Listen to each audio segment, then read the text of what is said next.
Welcome to the No Barriers Empowering Youth with Disabilities and Experiential Global Learning panel. This event was created by the Center for Global Learning and Innovation. This session aims to raise awareness of inclusive global learning opportunities and highlight many ways youth with disabilities can engage in immersive experiences. This discussion will also encourage program developers and educators to intentionally design opportunities that prioritize accessibility and ensure all students can fully participate in transformative global learning experiences. So before we get started, I would love to introduce myself. So my name is Caitlin Walsh. I'm a junior at MSU. I study special education, general education, and I'm minoring in Spanish.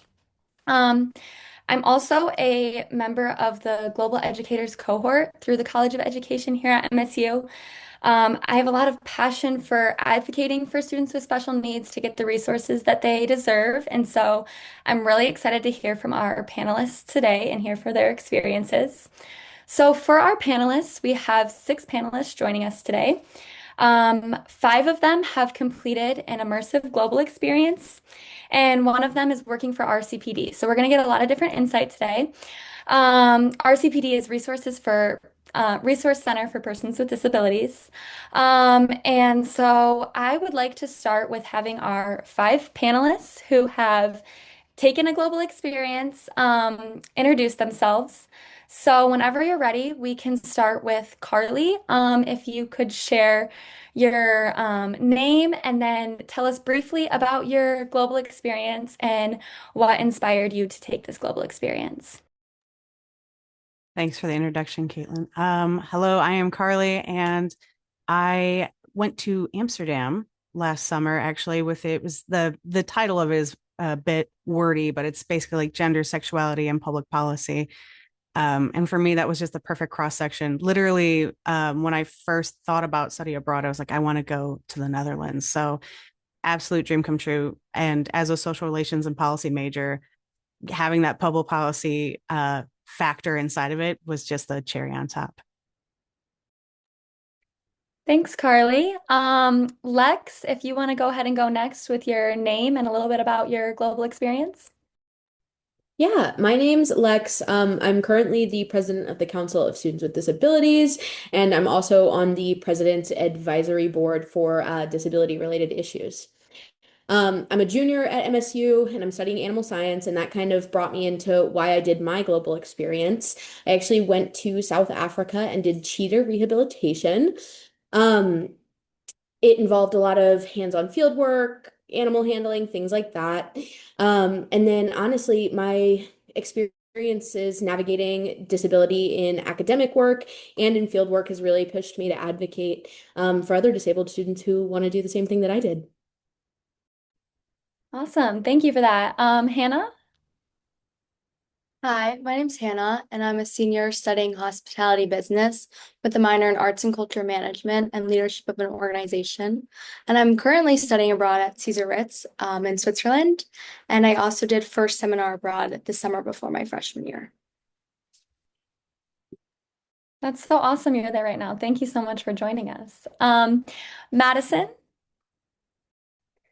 Hello, so my name is Madison. I'm currently teaching English at a primary school in the Czech Republic, but my global experience includes being an English teaching assistant through the Czech Fulbright program. So I taught English at a regional high school and did community engagement there. What inspired me to do Fulbright is I loved community programming, and then ultimately what inspired me to do what I'm doing now is my love for teaching that came from Fulbright.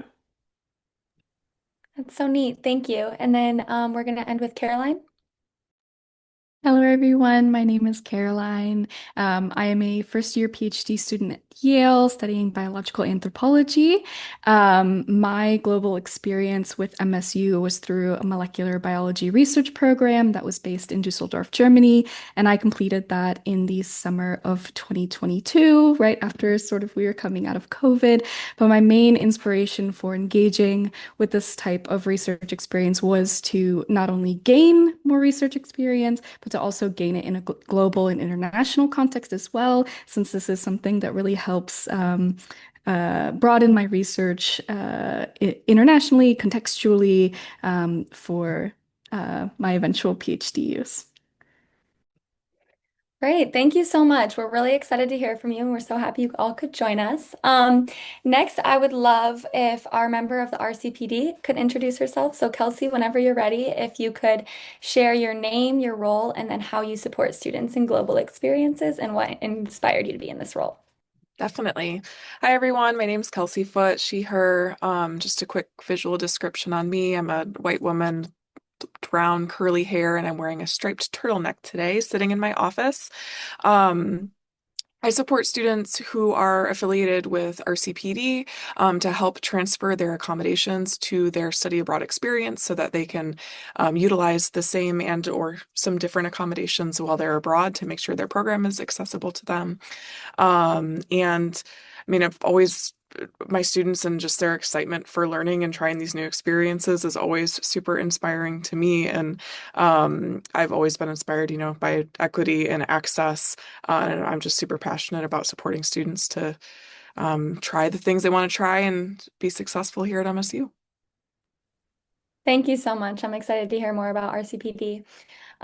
This next section is going to be for our 5 panelists who have taken a global experience. So the first question that I'm going to ask everyone is, how did your global experience shape your personal and professional growth? So I would like to start with Caroline. Thank you. So for me, sort of as I, kind of was getting into a little bit with the last question, for me, obviously going abroad was something I had dreamed about doing since I was younger, and I was really searching for the right opportunity that would enable me to sort of fulfill this goal of mine. And then, of course, it's incredibly personally enriching to immerse yourself in a different culture and a different language, and for me as well, a global sort of research experience as well.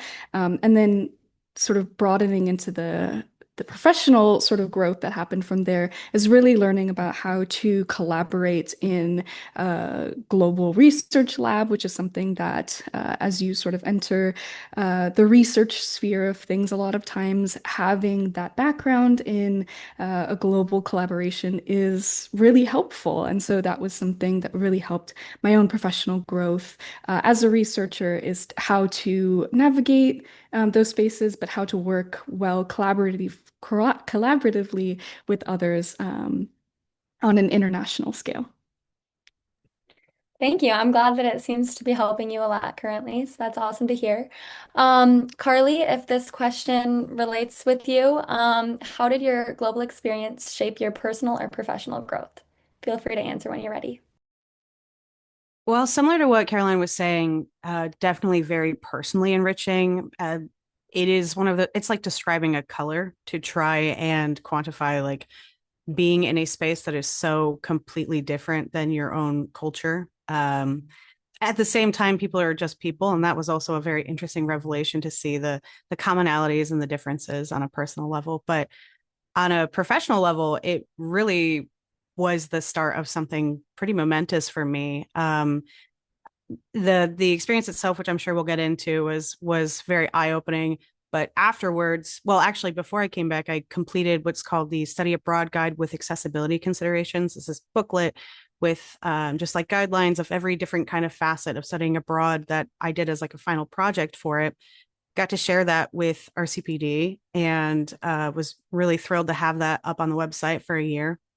And then that turned into the Global Leadership Conference and being asked to present there, where I delivered a talk called Walking While Disabled, a guide to studying abroad, making study abroad accessible to everyone. And then there was someone in the audience that liked it so much, they said, "Hey, do you mind leading a workshop for the International Studies and Programs Department faculty?" And I was like, "Absolutely, I will." So then that's when we did the faculty workshop, accommodations while studying abroad. And it's snowballed into this whole thing that I didn't necessarily plan on getting into when I first started it. But at this point, I couldn't be more thrilled with all of the really important work that we've been able to do. Haley, who's actually on this call right now, was one of the faculty who helped me out with the faculty workshop for ISP. So it's been a cool journey, and then of course being nominated to do this was like the cherry on top. It's fantastic. I'm all about cherries today, apparently. So Thank you so much. That's great. I mean, you've been involved in a lot of really awesome work, and I'm sure it's not the end. So I'm excited to see more. Lex, if you want to talk a little bit about how it shaped your personal or professional goals. Yeah, for sure. So my global experience pushed me in ways that a normal classroom you would never find. I mean, genuinely, and maybe mine is super specific towards the cheetahs, but when you're out there and you're in real life working with these animals who are endangered and you're really kind of like seeing the fruit of your labor, I think it kind of pushes you off of the path that you think that you're going on. So for me specifically, I always wanted to work in a clinic. I always wanted to work small animal, work with your dogs and cats. And then I went, and sure enough, like by the time I had left, I had changed my focus and I was ready to hop into Zoom Ed and all of these like advocacy things. Um, I am really hoping to have a future with the global component in animal conservation and disability advocacy and animal sciences and everything like that. So yeah. That's great. It sounds like it was a really eye-opening and guiding experience. That's awesome. Hannah, if you want to talk a little bit about your personal and professional growth through study abroad. Yeah, definitely. So it taught me the importance of independence, which I think we all kind of shared as very important. It also taught me that I'm my best advocate and that Kelsey and Haley are here to support me, but that me advocating for myself is the best thing I can do. And it introduced me to new people and different places. And I'm learning hospitality in the best place possible. So really great experience overall. I love that you brought up advocacy. That's a really important fact to mention. And then if we want to end with Madison.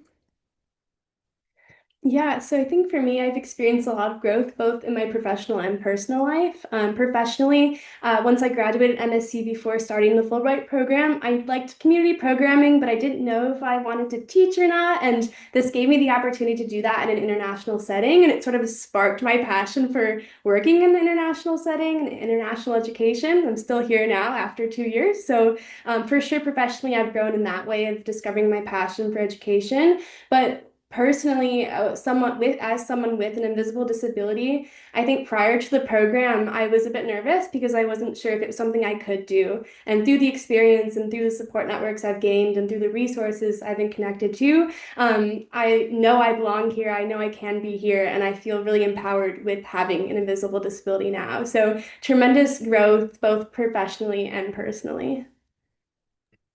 That's awesome. I'm so happy to hear that you found that pride through study abroad. It's a great thing. The next question that I would like to ask is, what advice would you give to other students with disabilities considering global learning experiences?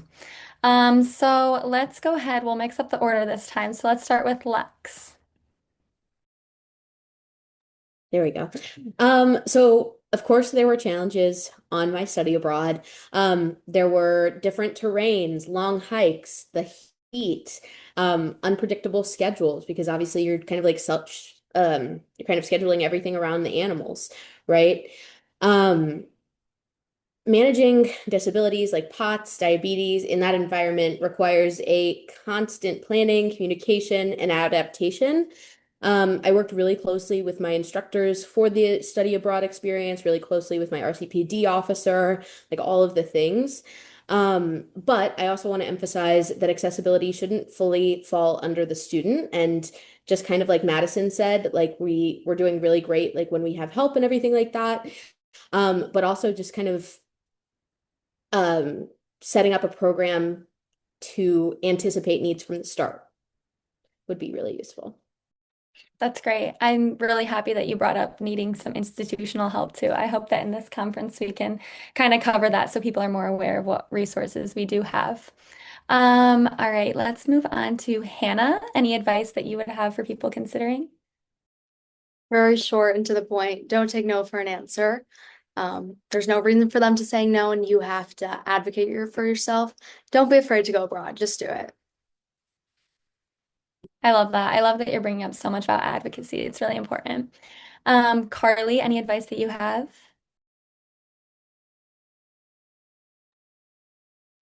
Circling back to what Madison was saying before about or sorry, my brain just short circuited. Circling back to the idea of anticipation, that's what I'm trying to get back to. Is that's such a really helpful point, and it also I agree should not be all on the student. Ideally, it should be we should be thinking of ways we can accommodate students of all ability levels, regardless of their status, diagnosed or not, registered with RCB, not.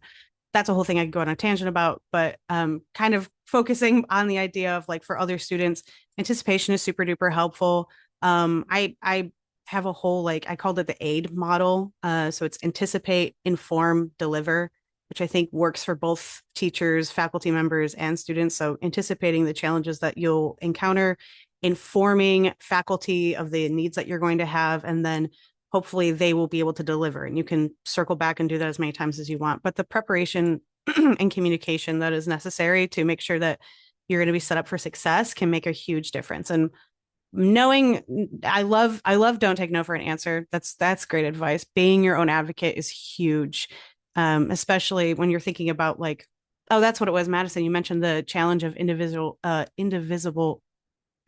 disability. And that is a unique challenge to have to navigate where people may look at you and be like, well, you seem fine. It's like, I need help. I need help.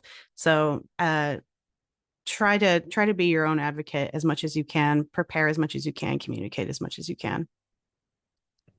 That's great. Thanks for bringing up the amount of work that it takes to kind of be your own advocate. It's a really great skill to learn. All right, and then Madison?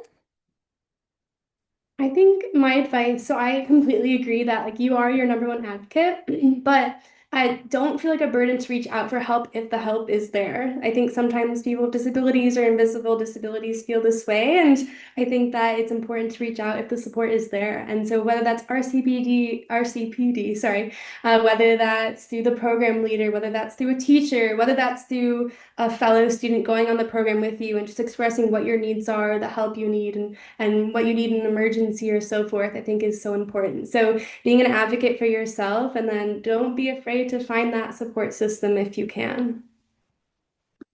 Yeah, for sure. As much as advocacy is a skill, so is asking for help. They're both skills that are hard to learn, but good to learn. Good to learn. All right, and then we'll finalize with Caroline.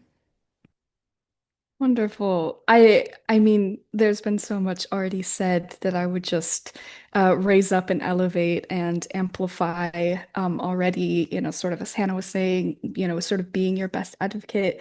You in your position globally, and not only globally, but locally, understand yourself, your needs better than anyone else. You understand your body, your mind, in whatever capacity. Sort of that you're navigating. And so knowing not everyone will maybe understand all the intricacies of you individually, and so it's important to recognize that sort of in the sort of being the best advocate for yourself context, as well. Sort of reiterating the burden of responsibility should never fall solely on the student. I believe Lex brought this up, and this is sort of where maybe spaces and places like this type of conference allow institutions to sort of meet students where they're at, and so that we can sort of create broader gains in how institutions are working alongside students to bridge these gaps. I would sort of also like to amplify as well that there should be no instance where you give up on your goals and your aspirations in order to appease anyone else. And I think that global opportunities, study abroad opportunities, things like this, if they are a goal and aspiration for you, it will work out and there will be ways that you can achieve this goal. And it should not be that you feel you need to drop out or not attend because of worries about accessibility. And hopefully, sort of, we can see broader shifts in not only the mentality around this, but as well as the support given by institutions. And then, sort of rounding out back to sort of where asking for help is not a burden. And it's taken me a long time to really reconcile with that idea as well. That if you feel comfortable and you have a support system that understands your needs, or you can communicate that to them safely and within a good space, then having that help can be really nice. People who might have better knowledge of institutions or how things work in certain countries, depending on where you're going. And so again, that sort of just helps release some of that burden on you as the student as well. That's awesome. I love the part where you said that you know yourself the best and you should never give up on what you want for yourself. I think that's so important. Everyone should take that away from this. Okay, the next question that we're going to talk about, kind of pivoting, but it's related. So you guys gave great insight in to advice that you would give. So because of that, I want to talk a little bit about what accessibility challenges did you encounter, if any, and then how you kind of navigated that. I think that can be useful information for everyone. So let's start with Madison. Yeah, I would say there are two types of accessibility problems that I encountered. I think one was access to medication and medical supplies and navigating doctors within a country where I don't speak the language. And then the second one I'll talk about is, again, I think someone else mentioned it too, like having an invisible disability, the symptoms are not always visible. So trying to be an advocate of having sick days or needing to take a break when it's being perceived as not being sick. So I think having these two things in mind in regard to accessibility, I feel really grateful through my program that I felt comfortable to reach out to the program leader. And before my departure, I was able to meet someone else who had done my program. And although she didn't have all the answers, she gave me sort of this base foundation of support that led me to explore more resources on my own. And then secondly, in regard to not feeling well, but being perceived maybe differently at work or at the school I was at in my program, I think again, because I felt comfortable creating that support network and with my Czech colleagues saying, hey, I have this condition. Can we be really open? Can we talk about it? Can you be my advocate? Can you support me as I go through this? And thankfully, because I felt comfortable and I had that support, he was able to support me on those days where I didn't feel well. So I think one, if you can find someone has a similar experience to you and has done a program in a similar way, so seeking for advice there. But then secondly, if you're not feeling well, needing to advocate for yourself, kind of trying to create some sort of support system if you feel comfortable doing so. Yeah, that's great. I love that you bring up the need to advocate for invisible disabilities too. I think that sometimes people struggle to see past that, so I really appreciate you bringing that up. Next, we'll go to Hannah. So for when I started this program and Haley sent my accommodations over, I had a meeting with the dean of my program, and he basically said that students from the US don't really use accommodations here and we don't really follow them because of the size of the school. So I had to explain to him and really like advocate for myself that just because the school is small, it doesn't mean I don't need my accommodations, and having to figure out how they'll work in different and work differently across the world, and also just like a newest school environment, and also not having someone at the school to help me out advocate for myself and help with accommodations was definitely a challenge at first. Yeah, for sure. That makes complete sense. I'm happy we were able to navigate that. Lex?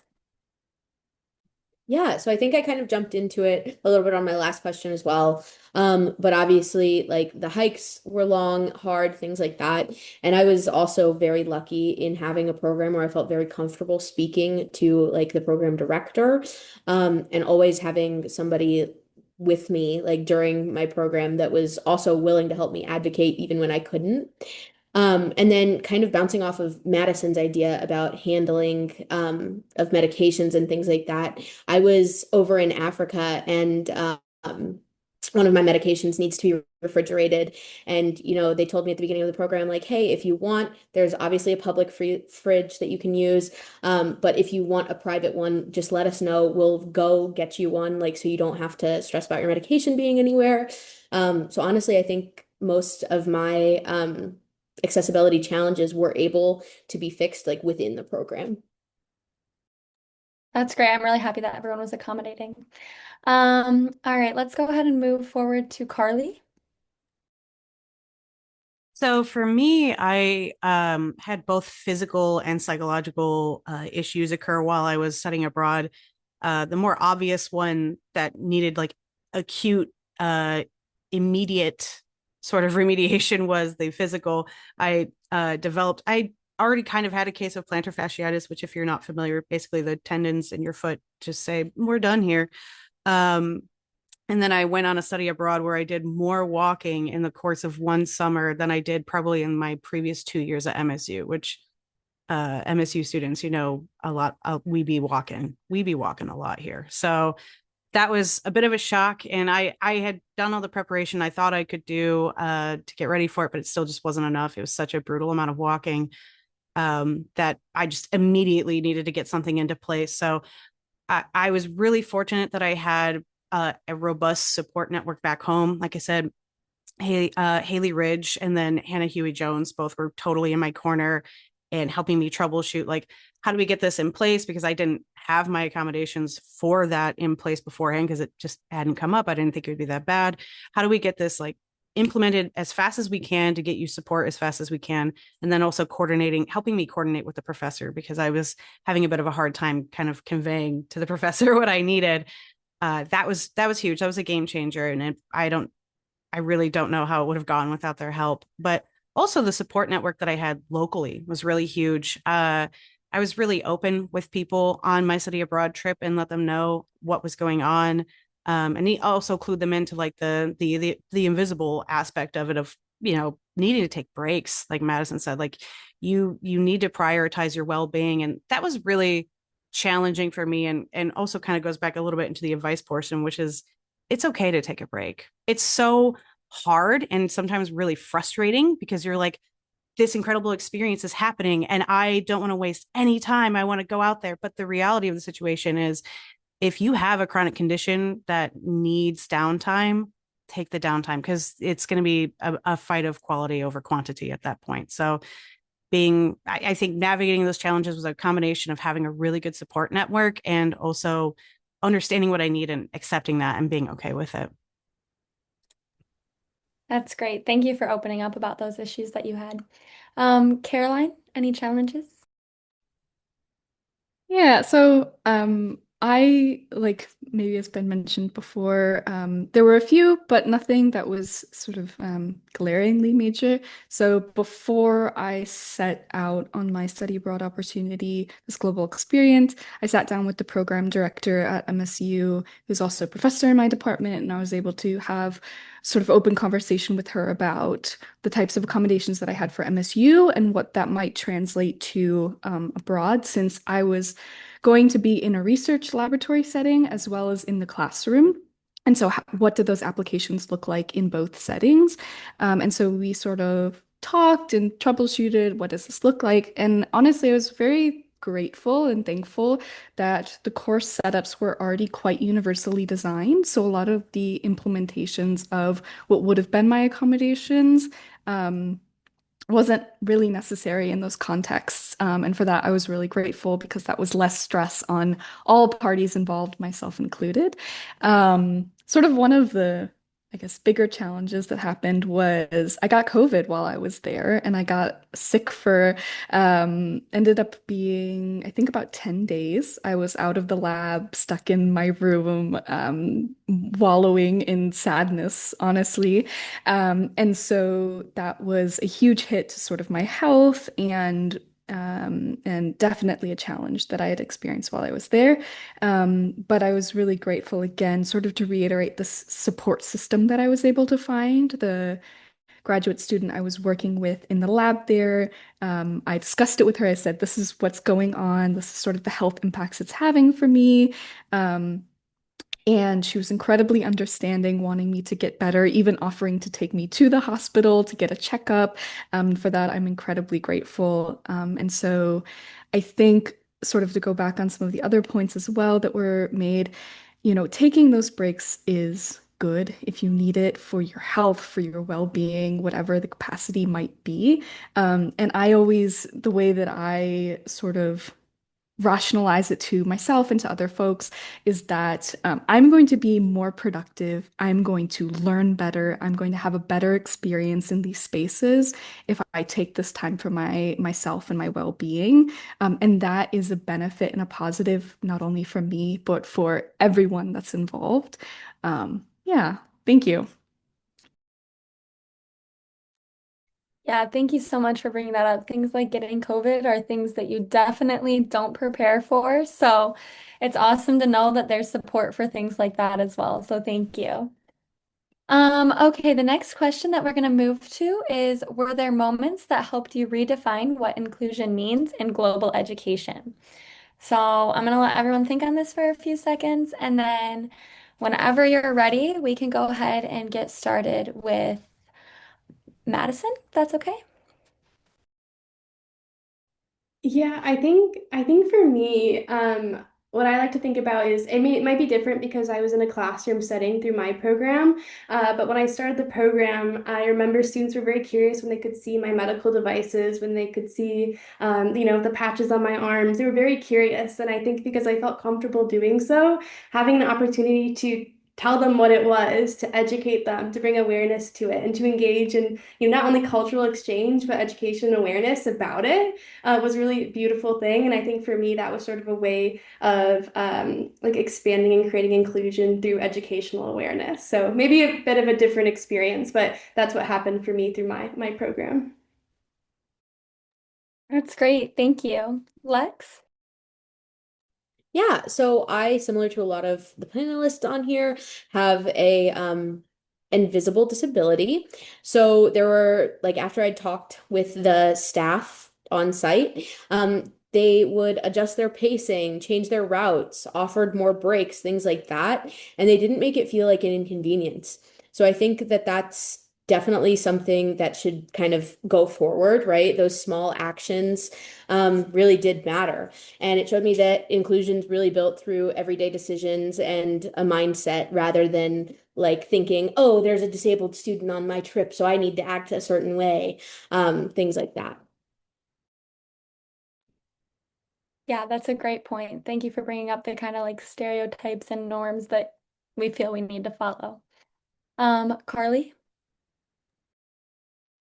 I think one of the big takeaways for me when I'm thinking about inclusion and global education was the ways that my accommodations ended up being a boon to the other people in my program. Because I was asking questions about, like, oh, we're doing a walking tour. How long is the walking tour going to be? What is the distance? What is the route? That kind of thing. When I got that information, I ended up sharing it with everyone on the trip because for me, it's kind of circling back to what I was saying earlier about you don't you don't know what people's ability level is. We don't know what diagnosis people have. We all know the barriers that are in the way of getting those diagnoses sometimes. So it opened my mind to this idea that inclusion is not just for people with disabilities or people who need accommodations. It is genuinely for everyone, as the word would imply. Inclusion is for everyone, and that by crafting a program that is more considerate, inclusive, accessible, you actually make this program better for every single person on that trip. So that's something that I really took with me from this. Absolutely. I definitely resonate with that. Through my experiences, I've learned too that, you make something easier for one person, chances are it makes it a lot easier for a lot of people. So I really like that you brought that up. Thank you. And then Caroline? Yeah, just to, I guess, piggyback off of that idea. It's like the saying that a lot of professors have of like, no question is a dumb question because someone else is probably thinking it as well. And I think that sort of, um, you know, just adds more to sort of this idea that there's sort of a collective benefit in these conversations. Um, I think some other moments that really helped sort of redefine inclusion in a global context is a sort of having this seamless inclusion of myself, not as sort of an other as a different person, but an inclusion of myself as just another student involved. There wasn't any sort of differentiation from myself as lesser or different. It was, I was just another person there participating in the same way or in slightly altered ways, but the same product. I mean, all of us were going there doing research, coming out with a presentation at the end about our research. So that sort of seamless integration of myself, not as a different person, but as just another student, was really nice. Um, and as well, I think for myself, more broadly, looking at what can disability look like in these places and spaces, even as maybe was previously mentioned with invisible disabilities, myself sort of included in that group. How can I sort of increase visibility of researchers in these spaces, not only for what do I look like as a US researcher, but what do I look like as, a researcher globally who's, studying this type of work. So I think that also was a really great sort of redefining inclusion for myself, is the increasing of that visibility. Yeah, thank you for that. I love how you all kind of tied together and like not being the only one that needs help. Like these things benefit everyone. And a lot of times it's higher up institutionalized things that are affecting instead of, I mean, obviously there's nothing wrong with individual students for needing help. So it's important to know that these supports can help more than just you. So that's great. I would like to move for the question, how did your peers, faculty, or host institutions support or hinder your participation? So whenever we're ready with that question, we can start with Hannah. I think one way that definitely my faculty helped with my participation is when I went to him and explained my accommodations. He said that I'm here to help you learn in the best way you can and let me know how I can change my teaching style to adapt better to how you learn. And coming from the US specifically in such a large campus like MSU, that was really refreshing and something that I've never really heard a professor say, that he's willing to spend the time with me and take the time to adjust how he's teaching the full class to help not only myself but other people who maybe could benefit from the ways he's changing his teaching. So I think that definitely really helped my participation and making it an easier transition. Yeah, that's such a great and refreshing experience. Thank you for sharing that. Lex? Yeah, so I think my peers really created an awesome, amazing, supportive group where the communication kind of felt more normal and respected. And obviously, the faculty was great and responsive when I had any questions or when I advocated for myself. Honestly, I think my biggest obstacle was kind of those structural things that we kind of build when we're first making a program, right? Activities that assumed a certain level of stamina, limited rest points, unpredictable conditions. And obviously, they're not intentional barriers, but I do think that they highlight why accessibility planning kind of has to be part of that program design. But yet again, my peers and the faculty and everything like that, they were really helpful in helping me kind of navigate through that. Yeah, thank you for bringing up the kind of hindrances that institutions can have as well. It's important to know that as well. Carly? So for me, my participation was really well supported by the Office for Education Abroad, RCPD, and as Lex mentioned, my peers, fellow students, we had a really great community feeling. We had a group chat, which, by the way, highly recommend if you can get a group chat with the people on your study abroad. Very, very helpful, even for simple stuff like, hey, does anyone have a European outlet? Can be a really great help. And everyone was really supportive and understanding, even when it would be like, hey, we're going to go do this thing. And I would say, I'm so sorry, I really need to rest. They wouldn't push or try to pressure me into doing something that they knew wasn't necessarily great for me. So I was very, very grateful for that. The hindrances were unfortunately more on the faculty and the host institution side, especially with guest speakers.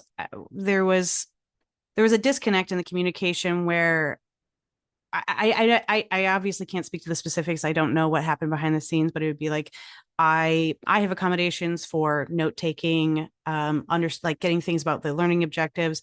Generally, I'm able to record courses, but I was not allowed to record most things for privacy reasons, which makes perfect sense. I was totally fine with that, but then it's like, can I get an outline? Can I get something to help me understand what I'm supposed to be taking away from this guest lecture, this excursion, this experience? And unfortunately, it was a little bit of a struggle to get those details. Very little details about our excursions, and it was a hindrance, unfortunately, in that aspect. But I was grateful to have lots of other support to make it not something that really detrimentally took away from my experience. Yeah, thank you so much for opening up about those struggles and providing advice. I know, especially when it's in a different country and there's language barriers and things like this, it's hard to communicate with professors. So I really appreciate you opening up about that, but I'm glad you were able to find community with the people in your group. Caroline, if you're ready. Yeah, thank you. So I think the having a group chat with your peers in these experiences was really helpful, not only just to ask if anyone has the correct adapters for charging, but to create a strong sense of community as well. And I think that really helped my integration into the program and into sort of life abroad, as well as my success in the program is because you don't just exist within the context of the sort of academic side as well. There's sort of, we touched a little bit on this personal side and this personal development in the beginning as well. And that's something that a lot of these opportunities um, also have. And so I think having a strong sense of community with your peers is also something that's really helpful. I still talk to several of the people that I went on study abroads with almost every day. And so I think that, that can be a really great support system that comes out of this participation in these events. As far as faculty and host institution support and hindrance, I think I think I fall more onto the side of support. I think sort of with the example of me getting COVID while I was there, the graduate student that I was working under, offering to take me to get a checkup was an obvious, very direct sign of support that she wanted to, help me feel better physically, and that, she was willing to sort of enter the space as a translator in many regards to help me sort of feel more comfortable in my well-being. Um, and I would say I didn't have as much interaction with faculty other than in one of the courses, and it sort of harkens back to the point we were making earlier about sort of how your uh, things that you might have also benefit a lot of other folks. And so when I got COVID, I reached out to the professor and I said, I can't come to class. It's, bad if I come to class and expose everyone else. And the professor canceled class for everyone. Um, so, obviously everyone else was quite thrilled that they didn't have to participate that day. But I think it just, we still had learning that came out of that, so don't worry. But I think it comes back to that point of like there are a lot of benefits for everyone, and it also gave everyone else the opportunity to check their health and well-being, ensure that they were okay, ensure that, just double check and make sure that they weren't exposed in any way, in this context to COVID. And so just generally benefits to everyone. So I think those are sort of the main major sort of I would say supports that I had in my participation. Yeah, that's great. I love that you talked about kind of short-term community building when you're actually there, but it turning into a long-term support system. I think that's really important to remember. Okay, and then Madison to final things up. Yeah, so I agree everyone, and I have some similar things to share. I think for me, I felt very supported, like more on the supported side. Pre-departure to my program, I reached out to my program leader. I was very transparent about being nervous and about being nervous about accessibility, and she was very supportive off the bat by connecting me to someone in the program who has a similar condition. And then I think what's really important with programming is sustained support. So she would check in with all of the program participants, and that offered an opportunity for me to bring something forward or to ask any questions. But also to two other people mentioned it about community. I think community is really important, and we had a group chat 2 years later. We still have a group chat to this day, and because we had that group chat, that sort of created an opportunity of connection. Connection allows us to get closer to people, and hopefully we can open up and create a support network with someone. And I have a really great friend from that program who still lives abroad with me today, and because of that, she's someone I could be really transparent about my condition with. So I think overall, having sustained support helped me feel supported by my host institution. But secondly, creating opportunities of community so that a support network can sort of evolve from it. That's so awesome that that connection is kind of still lasting into a present day connection. So I love that. Thank you all so much for opening up about all of these stories and successes and challenges. It was so interesting and I'm sure super beneficial for everyone listening. So I really appreciate you guys opening up about this. For the next section, actually, this last question transitions perfectly. We're going to talk a little bit more about the institutional aspects. So I would love to invite our panelist, Kelsey, to add some insight into this section. And I would also love to introduce our special guest, Haley Ridge, who is an education abroad coordinator. And Haley will also be giving insight into this section. Um, so Kelsey and Haley, whatever order works best for you guys. If you would be willing to answer, how do RCPD and education abroad at MSU collaborate to support students with disabilities in international settings? That'd be great. I can get us started on the RCPD side of things. If a student is affiliated with our office, what they will do is go to their specialist once they learn that they've been accepted into a study abroad program and if they know they want to request accommodations. So what we do is meet with the student and talk through, okay, what accommodations will you need when you're abroad? What are you expecting in your program? Some will know a lot about it, some will know not very much about it, just depending on how much information is available. But we'll talk through what accommodations, might be needed. And then we fill out a form that we fill it out together. The student reviews it and signs it. And then I send it off to Haley and she takes over from there. Yeah, so I receive the form that's called the Education Abroad Disability Accommodation Request Form. And as Kelsey said, it has a brief description of the student's needs as well as really explicit needs listed out. On the bottom of the form. So once I receive it, I identify the program and then find the associated program coordinator who's managing that program. And that program coordinator will then, depending on the program type, so if it's a faculty directed program, that program coordinator will work directly with the faculty to see if the accommodations can be met on site on their program. And then if it's a direct enroll or exchange program, the program coordinator will use their on-site connections with the host institution to see what can be accommodated. Whatever the answer is then communicated back to me, and then I check in with the RCPD and the student to let them know what the response was. At that point, I'm also keeping track of all of the requests that come in for each student who is going through this process. And then 2 days after the program starts, I will reach out to the student to see if the agreed upon accommodations are being met. And if they're not, obviously offer as much support as possible in the specific case.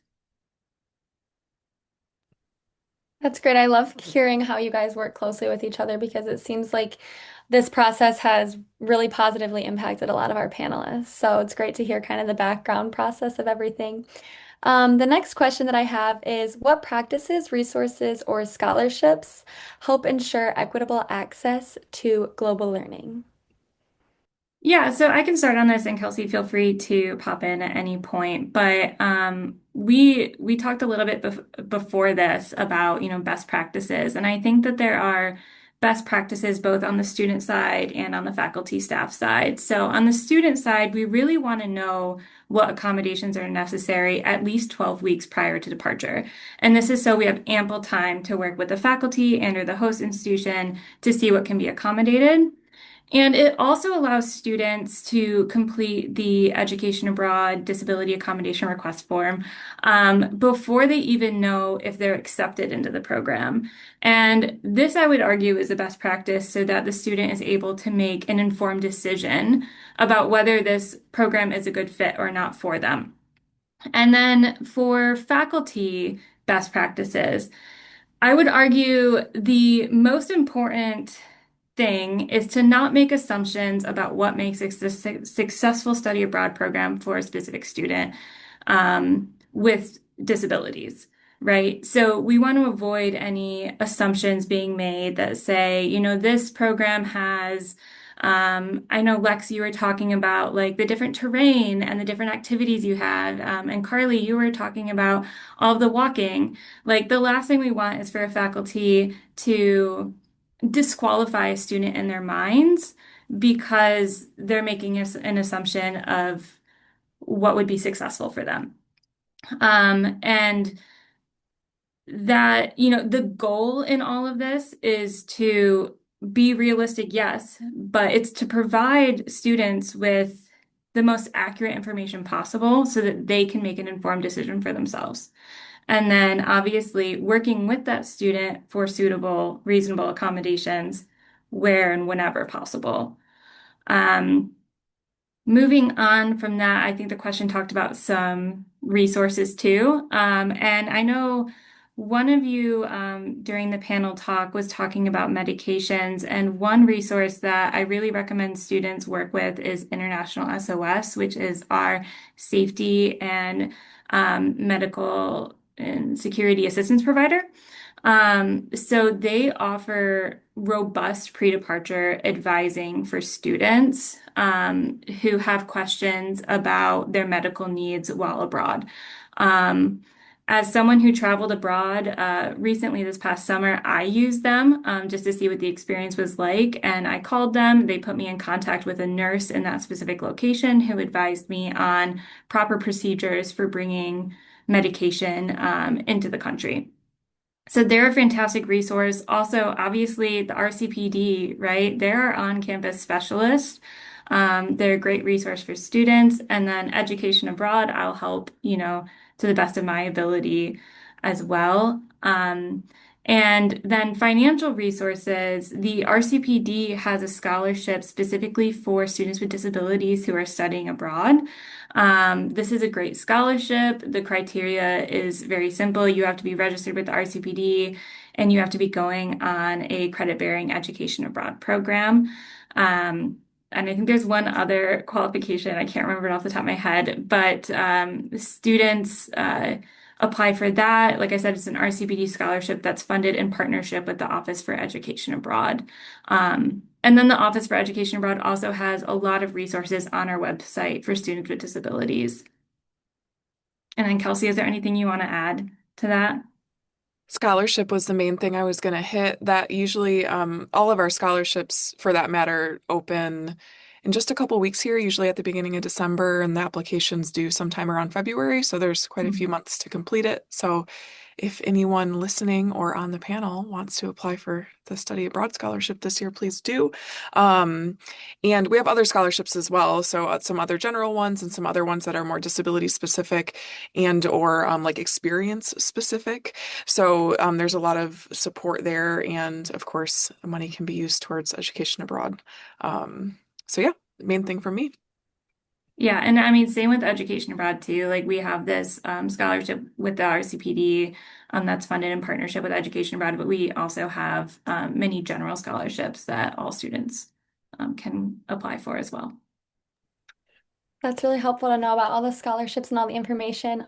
Carly, I see that you put in the chat that you second making sure that they reach out to International SOS. Is there anything there that you would like to add further? No worries if not. I think that's a great resource, especially with medication. For me, I had a medication that was restricted in the country that I was going to. So there was a whole process of like getting a doctor's note and having this particular form on me. And International SOS was super duper helpful when it came to navigating that. So they're really knowledgeable about things way beyond medication. So even just giving them a jingle and saying, "Hey, I'm going to be traveling to Africa. What's the situation there? What resources do I have available to me?" They have people across the globe that are knowledgeable about the locations you're going to. So, yeah, International SOS. You can even get a card. I got that. I got a card that you can take with you. You can put it in your phone. Put it in your phone. Honestly, 100% you should, just in case you run into something while you're abroad. They can be clutch. That's great insight. Thank you all so much. It's so great to know all of the resources and everything like that. Caroline, I hate to call you out. I know you just put this in the chat, but is there anything that you would like to add? I know you mentioned talking about RCPD scholarships. Yeah, so I think RCPD, I was very fortunate to be a winner of the RCPD Study Abroad Scholarship the year that I was attending my global opportunity. And that was such a huge financial burden off of myself. And that was more time that I could spend preparing and getting ready and really having, more conversations about how to ensure that my experience was beneficial and right for me. And I will sort of plug as well, the RCPD has, of course, a wonderful study abroad scholarship, but there are many, many, many study abroad scholarships that the university offers, as well as I'm sure there are some outside of the university as well. I was incredibly fortunate with all of the scholarships that I was able to apply to fully fund my study abroad opportunity, which is a massive weight sort of off of the students' shoulders in terms of financial burden, and making these opportunities more financially accessible as well. So, apply to everything that you can. That's my advice to everyone that I come across. Because it is possible, and it frees up a lot more time and energy to go towards career development and professional development and occupying your time with other things that can also really help you develop not only professionally but personally as well. Thank you so much for adding that. And thank you to Kelsey and Haley for providing us and letting us know with all of these resources and all of the work you do. We really appreciate you. And then Carly and Caroline, thank you so much for adding, a personal touch to that. That was really beneficial. Next, I would like to invite all of our panelists to participate in this section where we're kind of looking forward to what we can do in the future with all this information. So to start with Kelsey, if that's all right, I'd love to ask, how can institutions and global partners create more accessible experiential learning opportunities? Definitely. So I was excited to hear kind of a lot of the points I was stewing on for this one be mentioned. I know Lex was talking about this a bit, like please consider accessibility when you're building the program, right? Like we were talking about weather, we're talking about terrain, right? If we have those kinds of aspects of our program, let's consider how we make that accessible to everyone as we're building it, not as an afterthought when somebody makes the request. So being really proactive and having those considerations in mind ahead of time can not only make it easier when a disabled student comes in and needs the accommodation, but makes it easier for a disabled student to get involved in the first place and feel like they are included there.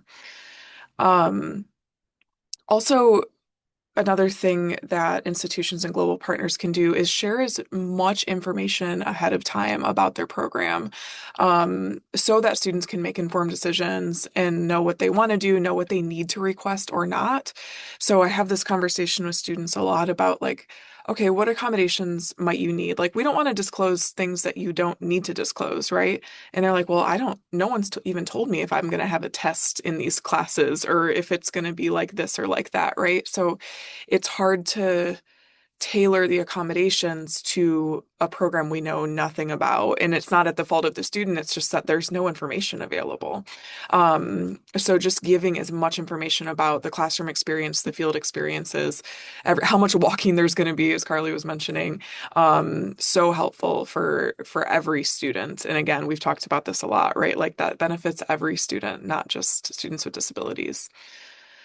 And then I'm a huge, obviously, proponent of the partnership between disability services and education abroad. It has made the process a lot smoother, and it really,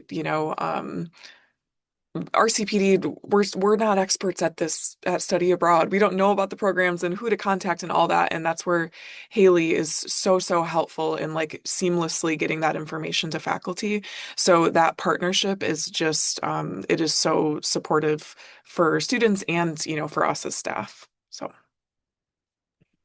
Thank you so much for circling back to the connection between education abroad. I think that's a really important connection, and I'm really grateful that you brought it up and brought up all the resources you have. And also, I really like the part where you said that study abroads need to provide more information, because I've run into this too, where I'll look at a program or some sort, and I'm like, okay, I really have no idea what I'm doing here. So I can see how this would be a struggle. So I appreciate you bringing that up.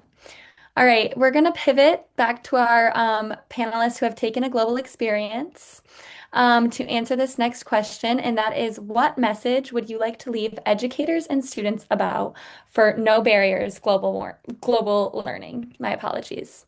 So yes, if we can start with Madison when you're ready.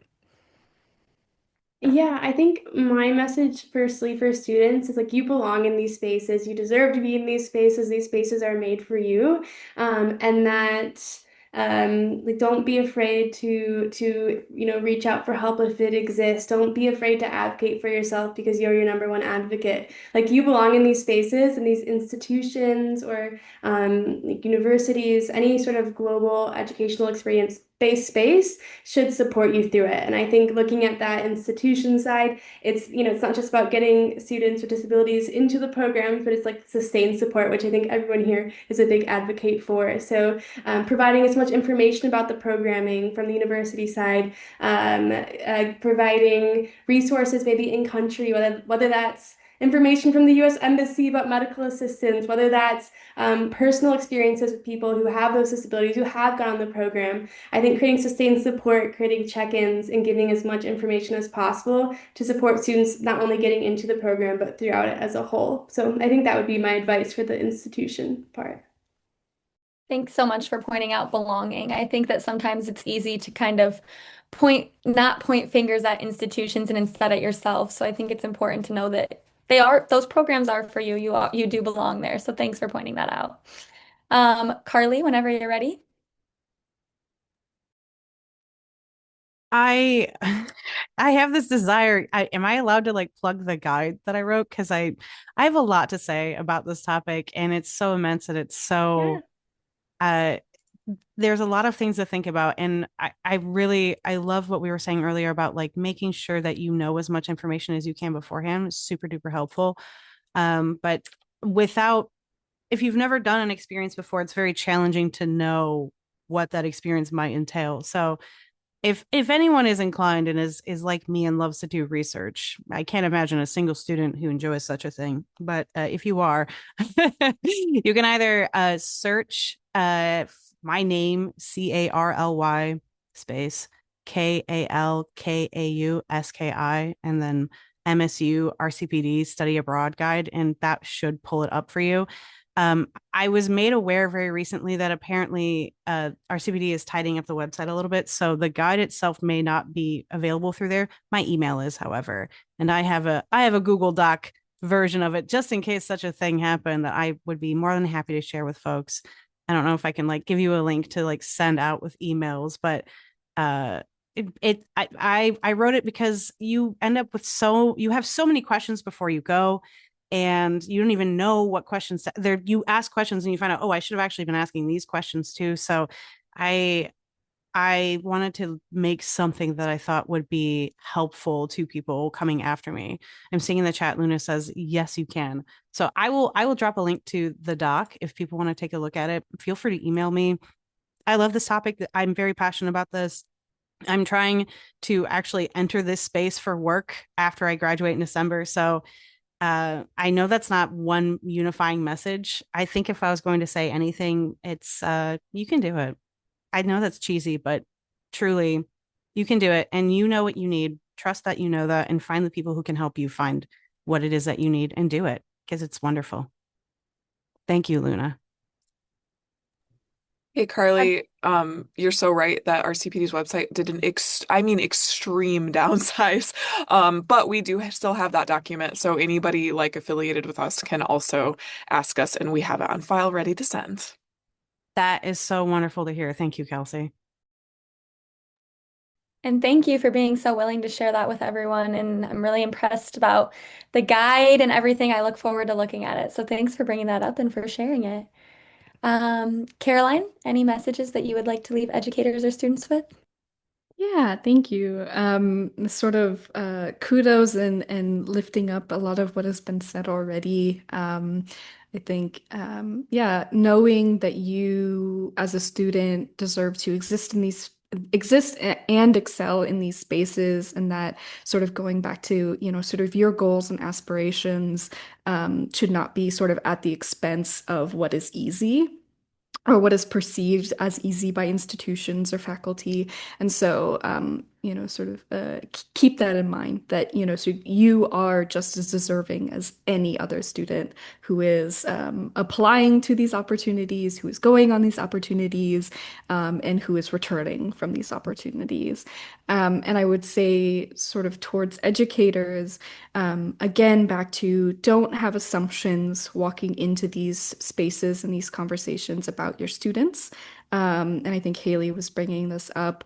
It's important that you enter these conversations with students ready to hear their experiences and their needs, because even if you may know of another student or know of another person who has similar disability, it's not always the same. Everyone's lived experiences with disabilities are different, and so it's important to keep that in mind, and to enter these spaces without assumptions about their needs during these opportunities, as well as don't forget sort of the invisible side of disability as well. I think this was brought up on several occasions earlier. It's important to remember that not all disabilities are physical or have physical manifestations. And so it's important as well to not discount the invisible as irrelevant, because they are relevant. And then I'll sort of leave the conversation with your students are keeping up with themselves, keeping up with the times, keeping up with their education and their needs. And the work will be less, the time invested and the effort invested will be lesser if you keep up with them. And so having this sort of parallel evolution of working alongside your students, developing programming, being on top of having these information repositories about your program, it will be a lot less work and a lot less arduous if you are continuing that, upward direction alongside of your students, because your students are already doing that. Thank you so much for bringing up the idea that, the educators shouldn't just be set in their ways. You kind of have to adapt with your students. I appreciate that. And I also really appreciate you circling back to Haley's idea of knowing yourself better than anyone else knows you. And you talked about this earlier too, but the idea of identity and not making assumptions is so important for educators and for everyone to just remember too. So thank you so much for pointing that out. Lex, when you're ready, any messages that you would like to leave? Yeah, for sure. So first I'm going to hop on the thing that Madison and Caroline were talking about, the imposter syndrome, right? Like I think every student, no matter your background, you go into study abroad and you're immediately like, "Oh my gosh, I don't belong here." Like this is just 10 times what I've seen in a classroom, right? Because you're really getting that lived experience. And to that, I just want to say, remember, you're already in the room. Like you have been invited into this space. There's nothing that makes you less than the person next to you. The space is literally there for you. And following that, I just kind of want to mention disabled students shouldn't have to lower their expectations. You should feel like you're getting the exact same experience as the other students as well. Um, we need those environments without unnecessary barriers. When the programs are proactively designed for accessibility, all of the students benefit. And global learning should reflect the world that we want to build, right? One where all of the students can explore and travel and participate fully in transformative experiences, really.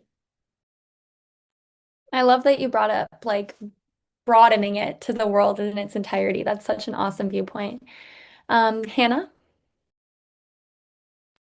So also echoing what everyone else has said, but I think that inclusion is built through everyday choices, and students with disabilities shouldn't have to fit into the system to participate. The system should adapt to them. 100%. Thank you so much for bringing back up the institutions. I really appreciate that. I would now like to open the floor up to a Q&A session.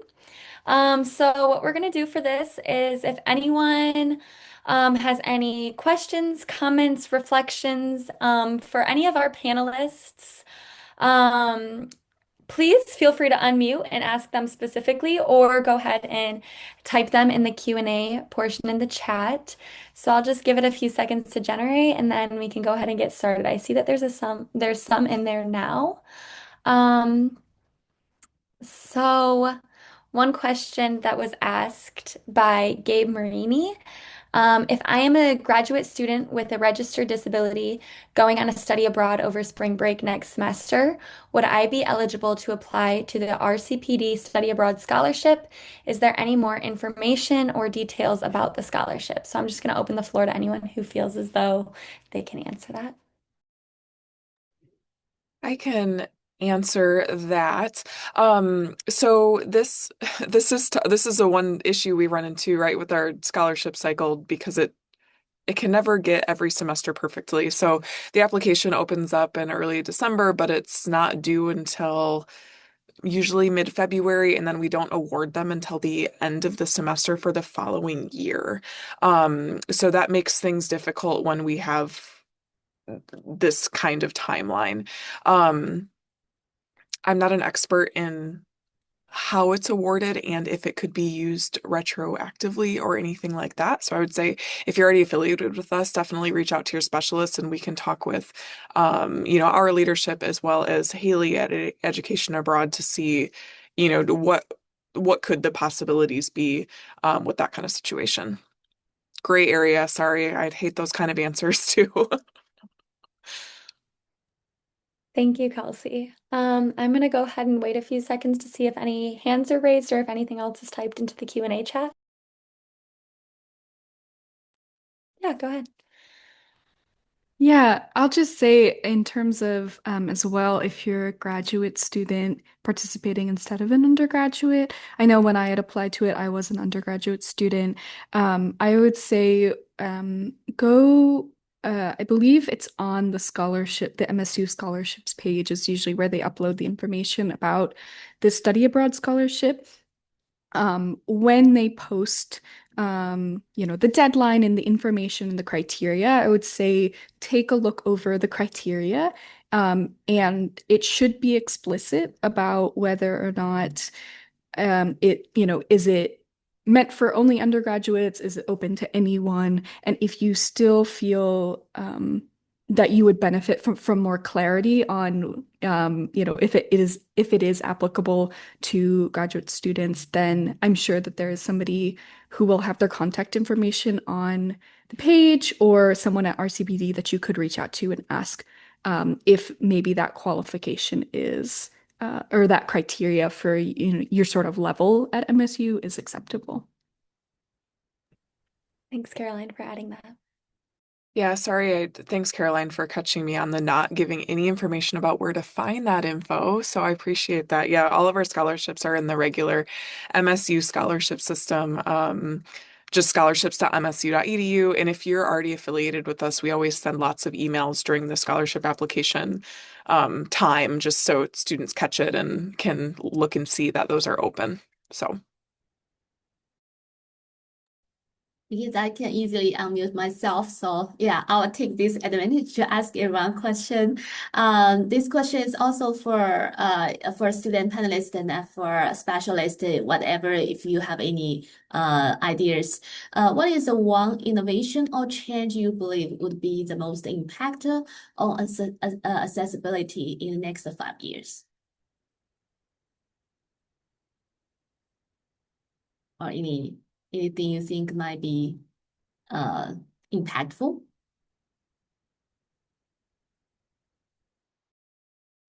Yeah, I'd be happy to start. I think that honestly, and it's kind of, we've already talked about it in the panel a lot, but I think having those really kind of set out course descriptions, kind of like what you're expected to do every single day. I know for my program specifically, um, basically I knew nothing going in, and I was very glad to know nothing, just so I didn't chicken out of it. Um, but all I knew is that I was getting on a bus and I was going 2 hours south of where I was on the plane. That was like the first like really big thing that I knew. And so I think having kind of those like day-to-day descriptions, because most of that I got from other colleagues who had gone and already done the program.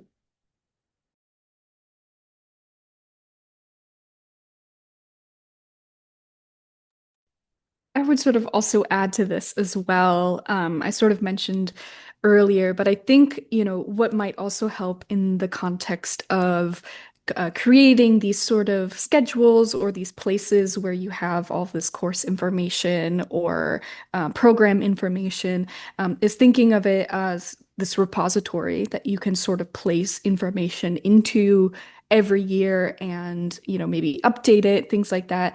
And I feel like that might be an innovation that going forward, as you are either working in a program or perhaps developing a program or in the early years of a program, can really help out your students and would be a really great innovation to sort of,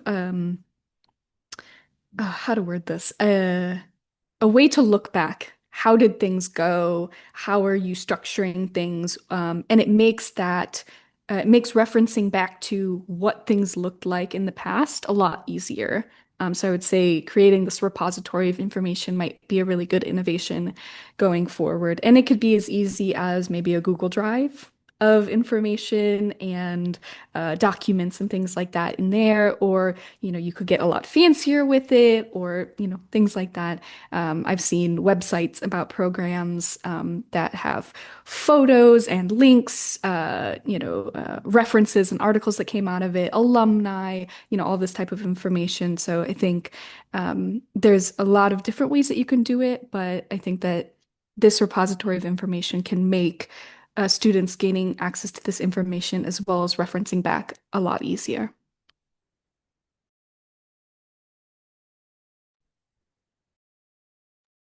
I think to piggyback off of what Caroline just said, like that idea of being retrospective with it. I love the idea of having this is what we did in previous years as sort of a reference, and knowing that obviously the programs change year to year, but it gives you some kind of idea of what you could expect. Something that it made me think of also is following up with students after the experience and getting feedback from them as well.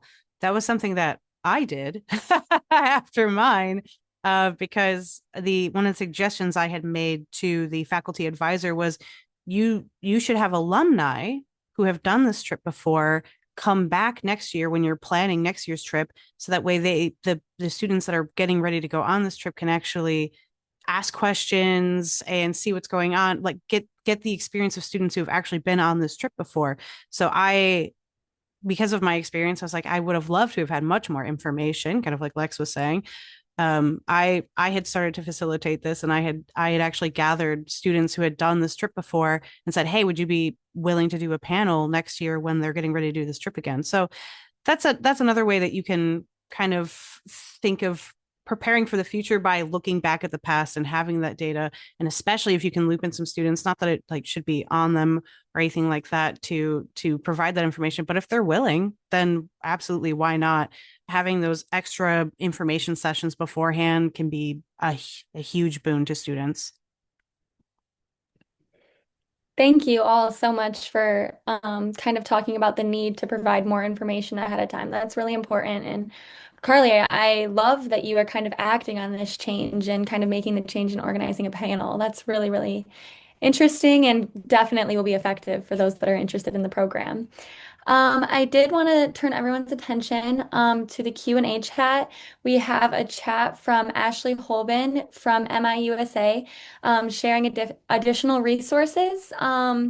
So there is the NCDE and then Fulbrighters and different links and things like that that you can explore. So I did want to let everyone know of that.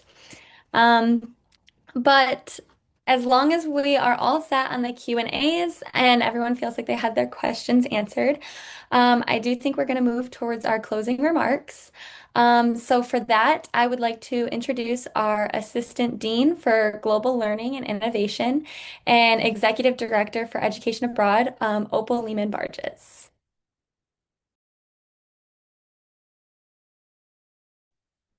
Hello, everyone, and thank you for being with us today. Thank you to our youth moderator, Caitlin, for guiding the conversation with clarity and compassion. And most importantly, thank you to our exceptional panelists. Your honesty, your courage, and your willingness to share both the joys and the challenges of global learning have made this conversation truly meaningful. What we heard today is that global learning is not just about traveling or studying abroad.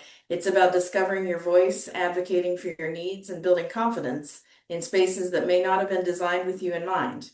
And yet, each of you showed us what's possible when determination meets opportunity.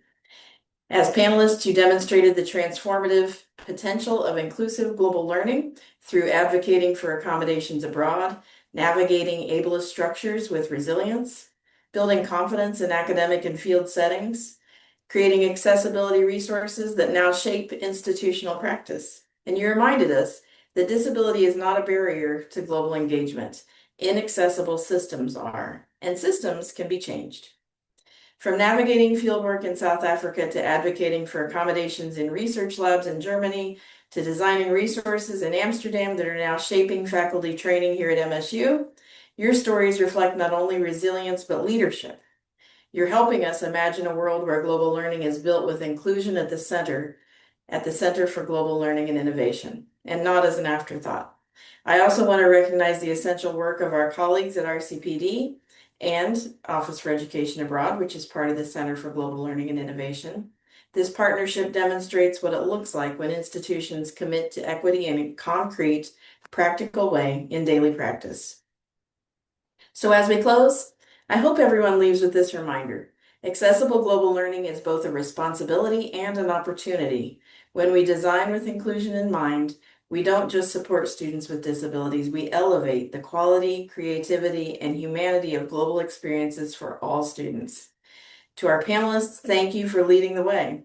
Let's continue to learn from each other, challenge our assumptions, and build a global learning ecosystem where no student faces barriers and every student feels empowered to step into the world. Thank you again to everyone for joining us. We look forward to continuing this important work together. Thank you so much for leaving us with that powerful note. And thank you so much to our panelists, and thank you for everyone who joined us. That wraps up our panel, but I really hope that you enjoyed it and that you got beneficial information from it. So thank you all.